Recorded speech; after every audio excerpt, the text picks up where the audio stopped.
this the perfect practice amp? Maybe damn close if it's not. So, what do I like in a practice amp? Well, let me be more specific.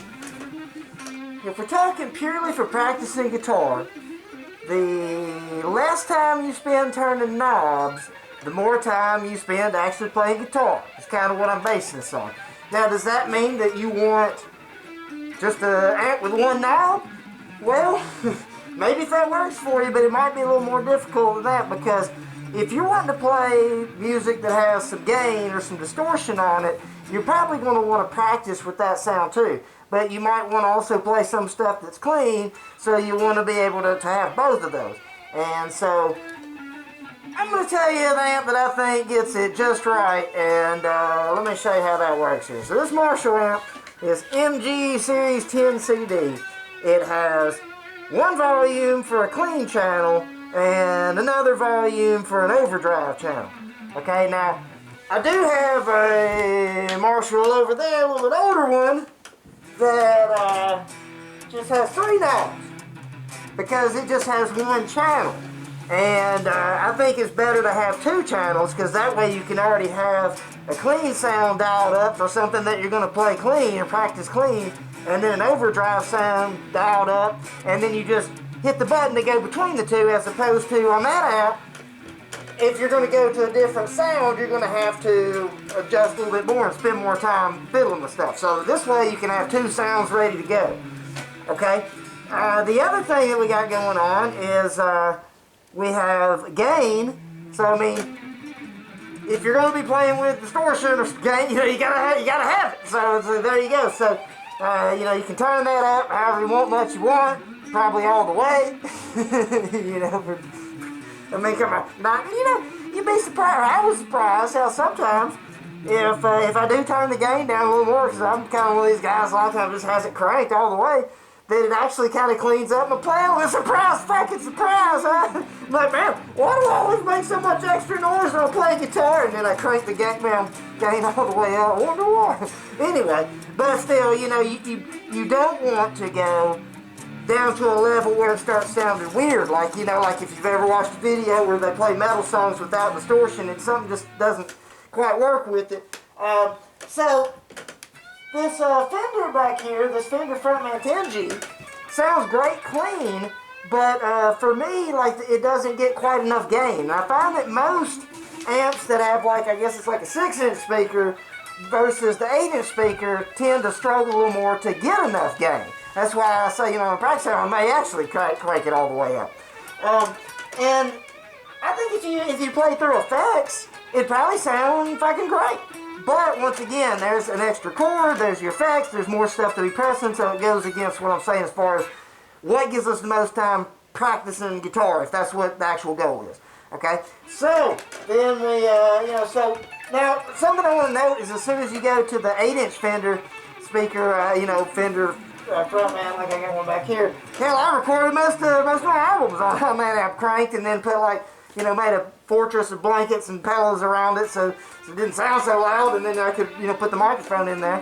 So yeah, but once again, now you're into more knobs and a whole bunch of other stuff going on. Okay, so this one, so now we've got our gain, of course, and we got volume for that channel. And then, okay, now here's where I think it really takes the lead, is you got this contour. Instead of having like a high and a mid and a low, or just like that Fender one has, it's got treble and bass. It's got volume, treble, and bass in the one gain. So,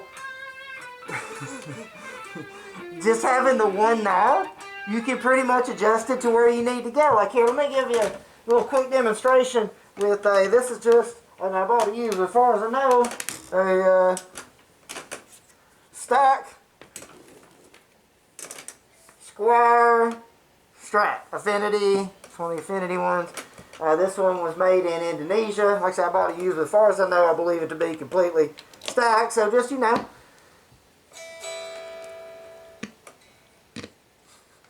Well, there we go.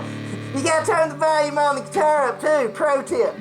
Okay, so, let's say, I'm trying to do some chugging. Well, first off, I'm on the neck pickup. I might want to try a bridge or the bridge and middle. I think it's a little better. But if I turn the contour back, I can go to right where I think the chugging's the best, and that's of course up to you. Okay, but that's how quick you can find if what you're doing isn't working. Oh, that's not working. Hey, that's better at least, you know. And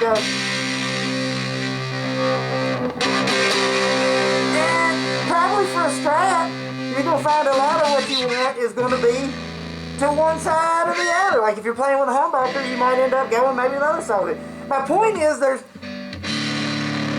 that far to fucking turn. Once you've got your volume set, your gain set, whatever riff you're playing, if it's not quite working, you got one little knob to work until it sounds good enough that it doesn't distract you. Because that's, with a practice amp, it ain't about sounding great, it's about sounding good enough that it doesn't distract you from what you're playing.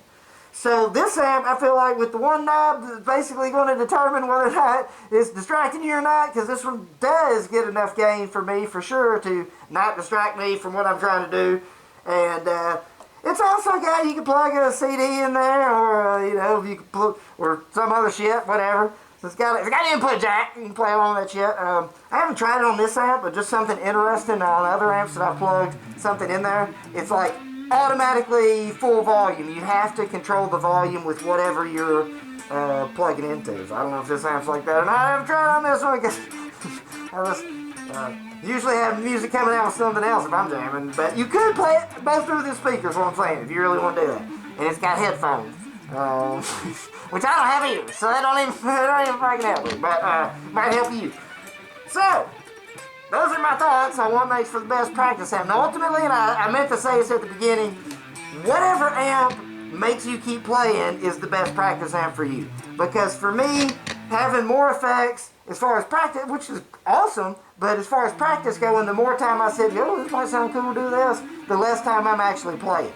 But if a lot of effects is part of what you're doing, and especially if it's the kind of effects where you need to have those effects to even practice. Like, you know, like me, I might put a delay or something on there, but I'm not using it in the sense that it's, you know, it's to turn it on and, oh, it sounds cool, as opposed to doing effects where I'm dependent on that. Like, I'm going to turn up the repeat loud enough that I'm going to play once and let it happen, and I'm going to play along. If you're doing something where you're really working effects, and of course you're going to have to practice with the effects you're going to use. But as far as just pure guitar playing, this one's the way to go for me. The Marshall MG Series 10 CD. And the one that's about this old, I bought this one on Goodwill, on their website. So, have fun practicing.